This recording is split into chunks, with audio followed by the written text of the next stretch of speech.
Hi, welcome to our channel where we share the most intriguing stories. I never imagined I'd end up in a full-blown war over a piece of land I barely thought about. But when my nightmare neighbor, Maddie Carmichael, decided my property was hers, she didn't just cross the line. What followed was lies, sabotage, and fraud, and I wasn't backing down. Life in Montgomery, Alabama was peaceful, or at least I thought so. My name is Lars Whitman, and for years I lived in my small but comfortable house on Cedar Lane, minding my own business. The property next to mine, a vacant lot about the size of a basketball court, was something I had inherited from my father. I hadn't done much with it. Sure, I had plans, maybe a workshop, maybe a garden, but life had a way of getting busy, and the land remained just an open space of wild grass and scattered flowers. I kept it mowed, paid taxes like a responsible owner, and left it at that. For the most part, the neighborhood was quiet. People kept to themselves, aside from the occasional wave when bringing in groceries or tending to their yards. But there was one person who never quite fit into this unspoken agreement of mutual distance: Maddie Carmichael. Maddie was the queen of unnecessary drama, a woman in her early 50s with a sharp tongue and an even sharper attitude. She had this air of entitlement, like the whole neighborhood was her kingdom, and she was just gracious enough to let the rest of us live here. If there was a town council meeting, she ran it. If there was a bake sale, she organized it. And, of course, reminded everyone how much work she had put into it. She wasn't just a neighbor. She was a force to be reckoned with, the type of person people avoided, not because she was physically intimidating, but because arguing with her was like trying to convince a thunderstorm not to rain. I kept my distance, like most sane people. Our interactions were limited to the occasional passive-aggressive comment from her side whenever she saw me doing yard work. "Oh, Lars, still haven't figured out what to do with that empty lot," she'd say, forcing a smile that never quite reached her eyes. I'd just shrug and carry on, not giving her the satisfaction of a reaction, and that was my life. Routine. Quiet, predictable. Until one morning, when that peace shattered.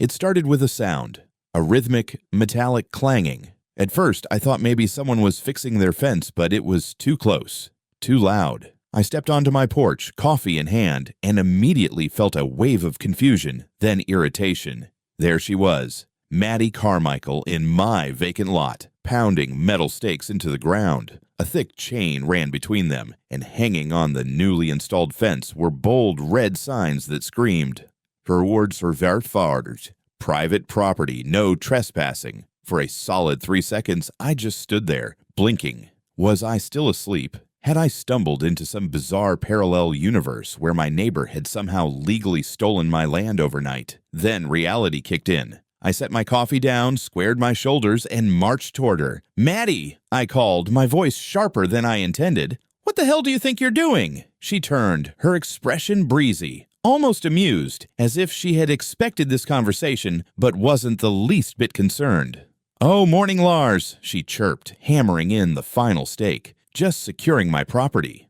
"Your property," I echoed, my voice dripping with disbelief. She gave an exaggerated sigh, as if explaining something painfully obvious to a child. "Well, Lars, you haven't done anything with this land in years. I've been maintaining it, and, legally, that gives me a right to it. It's called adverse possession. Maybe look it up." I felt my jaw tighten. She was actually serious. Maddie Carmichael had just declared war. I stared at Maddie, trying to process the sheer nerve of what she had just said. Adverse possession? That wasn't how it worked. You couldn't just look at a piece of land long enough and claim it as yours. I felt my fingers twitch at my sides, fighting the urge to rip down one of her ridiculous signs. "Are you out of your damn mind?" I finally managed, my voice calm but tight with controlled anger. Maddie smiled sweetly, tapping the stake she had just driven into the ground.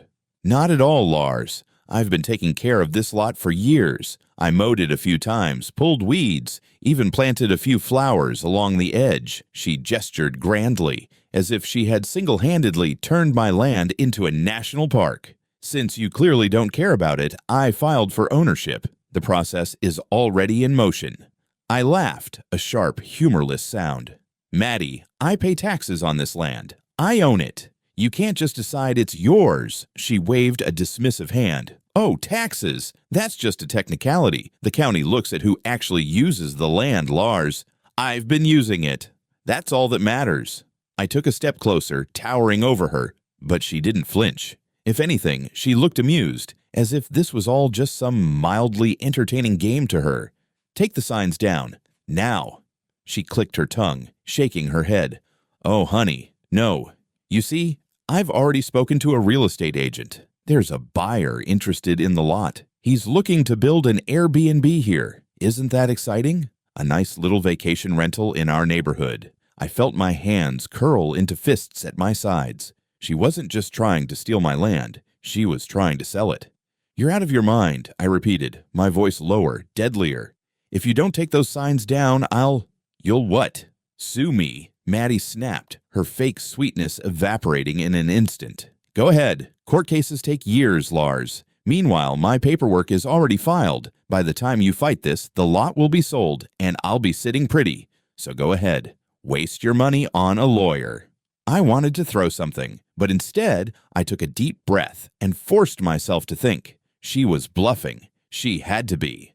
But just in case. We'll see about that, I said. Then, without another word, I turned on my heel and strode back toward my house. I heard Maddie chuckle behind me. Good luck, sweetie, she called after me. Oh, and if you need help packing up your junk before construction starts, let me know. I slammed my front door behind me, my blood boiling. I didn't waste time. I went straight to the fireproof safe in my office, pulled out the deed to the lot, and snapped a photo of it. She was bluffing. She had to be. I got in my truck and drove straight to the county assessor's office, my fingers drumming impatiently against the steering wheel. The office was a drab, beige building downtown, filled with the usual bureaucratic, slow-moving clerks. I took a number, waited, and when it was finally my turn, I approached the counter, handing over my deed. I need to verify the ownership of this property. The clerk, a middle-aged man with glasses and an expression of eternal boredom, took my papers, typed something into his computer, and frowned. Huh, he muttered. My stomach tightened. What? What's wrong? He looked up at me, adjusting his glasses. There was an application filed last week. Someone named Maddie Carmichael attempted to claim the land. I exhaled sharply. So she wasn't bluffing. Did it go through? I asked. He snorted, shaking his head. Nope. Rejected almost immediately. You own the property fair and square. Relief flooded me. But only for a second. Maddie had already made a move. If she had no problem filing false paperwork once, who knew what she'd try next? I needed to escalate. My next stop was the police station. I wasn't the type to run to the cops for everything, but this wasn't just some neighborly dispute over a fence. This was attempted fraud. At the front desk, a serious-looking officer named Rodriguez listened as I laid out the whole situation. Her face darkened as I spoke. So, she's put up signs, tried to sell your land, and even filed false documents with the county. Exactly. She tapped a pen against her notepad. That's illegal as hell. I'll send an officer out to have a talk with her. If she refuses to remove the signs, we'll issue a citation. If she pushes further, she could be looking at criminal charges. I nodded, my pulse still racing. And if she keeps harassing me? Rodriguez met my eyes. Then we escalate, fast. As I walked out of the station, I felt a small sense of victory, but I knew the battle was far from over. Maddie wasn't the type to back down easily, and if she wanted a war, I was damn well ready to give her one. I didn't have to wait long for Maddie's next move. The morning after my visit to the police station, I stepped onto my porch with my coffee, expecting to see those ridiculous signs gone. Instead, Maddie had doubled down. The chain fence was still there, but now the lot had been freshly mowed, almost professionally so. A few neatly arranged potted plants sat along the perimeter as if she was staging the property for sale. And to top it all off, a massive land for sale sign had been hammered into the ground, complete with a fake real estate company logo and a phone number. I nearly spit out my coffee. She wasn't just pretending to own the land anymore, she was actively trying to sell it. I strode across my yard, my boots crunching against the gravel, and yanked the sign out of the ground, tossing it onto her front porch. It barely hit the steps before her door flew open. Lars! What the hell do you think you're doing? Maddie snapped, stepping outside in her perfectly ironed gardening apron like she hadn't just committed outright fraud. That's my question for you, I shot back. You put this up? She folded her arms, her expression smug. Oh, don't be dramatic. The listing is already live, you'll see soon enough. My blood boiled. She had actually listed my land for sale. I whipped out my phone, pulled up a real estate website, and sure enough, there it was. A property listing for my exact lot, with vague language about pending ownership approval and a discount for quick buyers. Maddie was trying to rope someone into buying stolen land. I had to act fast. I took screenshots of everything and immediately called the real estate commission. It didn't take long for them to confirm that Maddie wasn't even a licensed seller. If she was listing property under false pretenses, she could be charged with real estate fraud. Next, I drove straight to the county zoning office to ensure that my ownership was still intact. When I arrived, the clerk, a different one this time, eyed me with a mix of curiosity and sympathy. It seemed like Maddie had already been stirring trouble. Ah, Mr. Whitman, you're here about the fraudulent listing, right? I blinked. You already know. The clerk sighed, rubbing his temple. Oh, yeah. We got a call from a potential buyer asking about the zoning permits for the land. When we told them the property wasn't legally hers, they got spooked and backed out. I exhaled sharply. A small victory, but Maddie wouldn't stop there. By the time I got home, I had a voicemail from Officer Rodriguez. Mr. Whitman, we've spoken with Ms. Carmichael. She's been warned to take the signs down and stop making fraudulent claims. However, she wasn't exactly cooperative. If she continues, we'll have to escalate. Let us know if she makes any more moves. I barely had time to process that before I noticed something else. Someone had dumped a pile of garbage bags right in the middle of my lot. My stomach dropped. It wasn't just trash. It was rotten food, construction debris, even broken furniture. It was done deliberately to make my lot look like an abandoned, neglected wasteland. And there was only one person petty enough to do it. I whipped my phone out again and installed security cameras facing the lot. If Maddie wanted a fight, she'd get one. This wasn't just about land anymore. This was war. Enough was enough. Maddie had been pushing and testing boundaries, but now she had crossed the line. She wasn't just lying, manipulating, and filing false claims. She was actively trying to sabotage my land to make it look abandoned. If I didn't act now, she'd keep escalating until the county might actually start questioning my ownership. I grabbed my phone and immediately called Officer Rodriguez. "You're not going to believe this," I said the moment she picked up. I don't know, maybe my psychotic neighbor just turned my lot into a freaking landfill. There was a pause on the other end before she sighed. I had a feeling this wasn't over. I'll send someone out. Before the police even arrived, I decided to take matters into my own hands. I installed 2 motion-activated security cameras, one facing the lot from my porch and the other hidden inside a fake birdhouse on the far end of the property. Maddie was crafty, but if she or her little minions tried anything again, I'd have proof. By the time the police cruiser pulled up, I was standing by the trash heap, arms crossed. Rodriguez stepped out, along with another officer I didn't recognize. Probably backup, considering how stubborn Maddie was. Damn, Rodriguez muttered, looking at the mess. She's really not subtle, is she? Nope, I gestured at the garbage. And you want to bet she'll pretend she has no idea how it got here. Sure enough, as if on cue, Maddie stepped outside, playing the part of the innocent bystander. "Oh dear," she gasped, feigning shock as she put a hand to her chest. "What a terrible mess. Lars, you really need to take better care of your property." Rodriguez didn't even bother with pleasantries. "Ms. Carmichael, did you put this here?" Maddie scoffed, offended. "Of course not. I'm a law-abiding citizen, officer. Maybe some vagrants thought it was a dumping ground since no one's using the land." I clenched my jaw, but before I could fire back, Rodriguez simply tilted her head. "That's interesting," she mused, "because we just spoke to the county office, and they said you filed a complaint about this abandoned lot 2 days ago. That's quite the coincidence." Maddie's face barely faltered. I was just doing my civic duty. I bit back a laugh. "Yeah, because you care so much about community cleanliness." Rodriguez turned to me. "You got cameras, right?" I smiled. "Installed them this morning." Maddie's head snapped toward me so fast I thought she'd get whiplash. For the first time, she actually looked nervous. It took less than 10 minutes for me to pull up the footage on my phone. The screen showed grainy but unmistakable video of Maddie and 2 younger men, probably her nephew and his friend, dragging garbage onto my property at 2 in the morning. Rodriguez turned the screen toward Maddie. Anything you'd like to say?" Maddie's expression darkened. The fake, cheerful mask dropped, and for the first time since this mess started, I saw real rage in her eyes. "This is harassment," she snapped. "I have rights. Rodriguez held up a hand. "Ms. Carmichael, we're not here to debate. You filed a false complaint to the county, attempted to fraudulently claim land, and now we have evidence that you illegally dumped waste on private property. That's enough for criminal charges." Maddie's mouth opened, then snapped shut. She knew she was cornered. "So, here's what's going to happen," Rodriguez continued.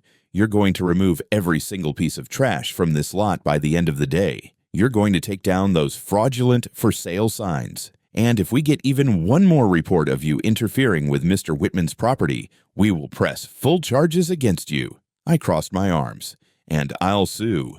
Maddie looked at me then, and the hatred in her gaze was almost palpable. She had lost. For now. Without another word, she spun on her heel and stormed back into her house, slamming the door so hard that a picture frame on her wall probably fell. Rodriguez smirked. "You should charge her rent for all that time she spent on your property." I laughed, but deep down I knew it wasn't over. Maddie wasn't the type to accept defeat, and I had a feeling she was already planning her next move. I knew Maddie wouldn't let this go easily. She was too stubborn, too arrogant to just accept defeat and move on. I expected passive-aggressive behavior, maybe some snide remarks, or her trying to turn the neighbors against me. What I didn't expect was her next desperate play. It started 2 days after Rodriguez and her partner had forced her to clean up the trash she dumped on my lot. I thought maybe, just maybe, she'd finally back off. I was wrong. That morning, I was sitting in my truck outside a coffee shop when I got a call from my bank. "Mr. Whitman," the woman on the other end said, her tone polite but firm. "I just wanted to confirm. Did you authorize a property transfer on your lot this morning?" I nearly choked on my coffee. "Excuse me," I said, my heart hammering. "We received an alert that your property was being transferred to a new owner. The paperwork was flagged because it looked suspicious." I felt a cold wave of fury wash over me. Maddie. That woman had forged my signature and attempted to file a fake deed transfer. That was it. She was going down. I drove straight to my lawyer's office. I'd spoken to him about Maddie's harassment before, but now? Now we had something concrete. After reviewing the fraudulent deed transfer attempt, he shook his head in disbelief. "This is felony-level fraud. If she thought the county would just process this without checking, she's dumber than I thought." "What do we do next?" I asked, still trying to keep my rage in check. He smirked. "We sue the hell out of her."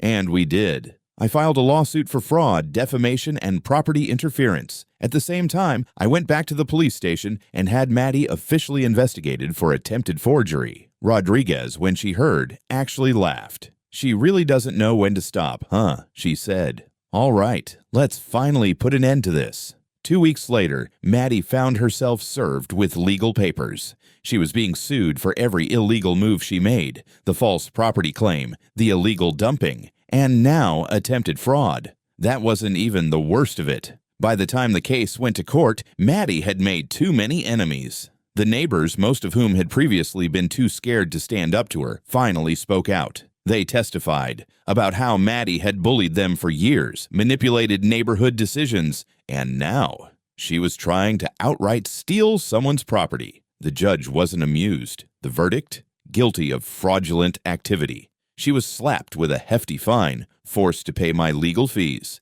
and, just for good measure, she was issued a restraining order from my property. Maddie lost everything. The county blacklisted her from ever filing property claims again. The local HOA, which she used to control, removed her from all community decisions. Even her real estate scam fell apart because guess what? Turns out one of the buyers she tried to swindle was a lawyer. Faced with more lawsuits than she could count, Maddie did the one thing I never thought I'd see. She packed up her things and left town. The morning after she moved out, I walked out to my now peaceful Maddie-free lot. No fences, no signs, no drama. I sipped my coffee, savoring the quiet. For the first time in months, Cedar Lane belonged to its rightful owners again. With Maddie gone, it was like the entire neighborhood could finally breathe again. No more unwanted rules. No more passive-aggressive HOA meetings. No more scheming and land-grabbing nonsense. For the first few weeks, I half expected her to come slinking back, trying to start trouble. But no, she had vanished, probably too humiliated to show her face again. One evening, as I sat on my porch, enjoying the kind of peace I hadn't had in months, a couple of neighbors walked up to my driveway. It was Mr. Hughes, the retired teacher who lived 2 houses down, and Amanda Taylor, a single mom who had always tried to avoid Maddie's drama. "So, Lars," Mr. Hughes said, glancing at the now empty lot, "what are you planning to do with the land?" I hadn't thought about it much. For so long, the lot had just been a battleground, a symbol of everything Maddie had tried to take from me. Now that it was mine, completely and uncontested, I wasn't sure what to do with it. Amanda spoke up. Some of the neighbors were talking. We thought, maybe it could be a community space. I raised an eyebrow. Community space? Like a garden, Mr. Hughes said. Or a small park, something for everyone to enjoy instead of it just sitting empty. I looked at the lot, at the ground Maddie had fought so hard to steal, and at the people standing in front of me who had put up with her terror for years. I thought about how, despite everything, her ridiculous attempts to claim the land had actually made me pay more attention to it. And, damn it, I kind of liked the idea. "All right," I said after a long pause, "let's make it happen."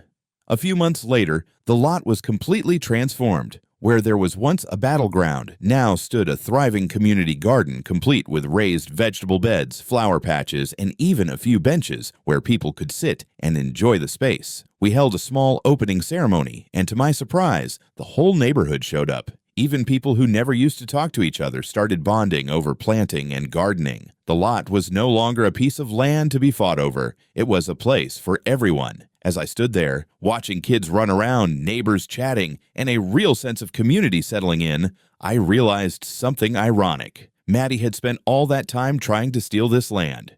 But in the end, she actually made it worth something. Life's funny that way. And as I took a sip of my coffee, looking over the thriving green space, I smiled. Victory had never tasted so sweet.